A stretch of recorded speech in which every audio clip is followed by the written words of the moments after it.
Hello everyone, welcome back to Tell. So we know today is Saturday. What we do in Saturdays? So we learn translation of Telugu sentences in English. That means the perfect translation of Telugu sentences in English. So ఇంగ్లీష్లో తెలుగు సెంటెన్సెస్ని ఎలా express చేయాలి, పర్ఫెక్ట్గా ఎలా translate చేయాలని నేర్చుకుంటాం. ఇక్కడ display చేస్తున్న ఈ సెంటెన్సెసే మనం ఇంగ్లీష్లో ట్రాన్స్లేట్ చేస్తాం. సో మీరు మీ ఓన్గా ట్రాన్స్లేట్ చేయడానికి ట్రై చేయండి. ఎన్ని సెంటెన్సెస్ మీరు ఓన్గా ట్రాన్స్లేట్ చేయగలిగారో నాకు చెప్పండి కామెంట్స్ ద్వారా. So without getting any late, let's get in to our today's class.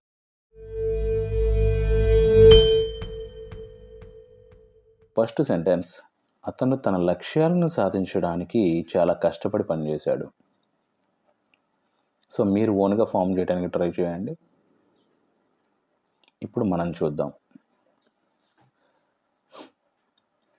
He worked very hard to achieve his goals. He worked very hard to achieve his goals. ఒకసారి explanation చూద్దాం. అతను అంటే he, తన లక్ష్యాలను సాధించడానికి, to achieve his goals, చాలా కష్టపడి పనిచేశాడు. వర్క్డ్ వెరీ హార్డ్, ఇవన్నీ జాయిన్ చేస్తే he worked very hard to achieve his goals అవుతుంది. సో ఈ సెంటెన్స్ ద్వారా మనం ఏం తెలుసుకున్నాం? ఆ పని కోసం, అతను అచీవ్ చేయడం కోసం అతను చూపించిన డెడికేషన్ ఈ సెంటెన్స్లో తెలుస్తుంది మనకి.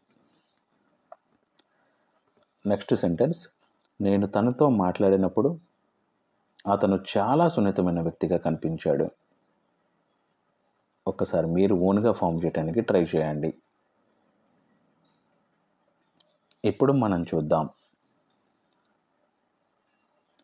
When I spoke to him, he seemed like a very gentle person. When I spoke to him, he seemed like a very gentle person. Gentle, sensitive అని కూడా యూజ్ చేసుకోవచ్చు మీరు. ఒకసారి ఎక్స్ప్లెనేషన్ చూద్దాం.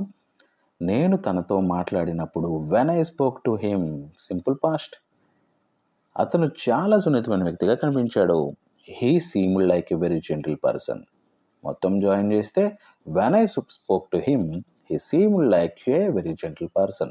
సీమ్డ్ అంటే ఏంటంటే అనిపిస్తుంది, కనిపిస్తుంది అని ఫీల్ అవుతాం కదా కొన్నిసార్లు, అప్పుడు ఈ సీమ్డ్ అనే దాన్ని యూజ్ చేసుకోవాలి.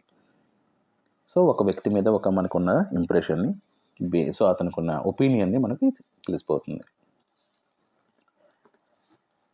నెక్స్ట్ సెంటెన్స్, అతని శ్రమ ఫలితాలను తెచ్చింది, కానీ అది అంత తేలికైన విషయం కాదు. ఒకసారి మీరు ఫామ్ చేయడానికి ట్రై చేయండి ఓన్గా. Let us see now.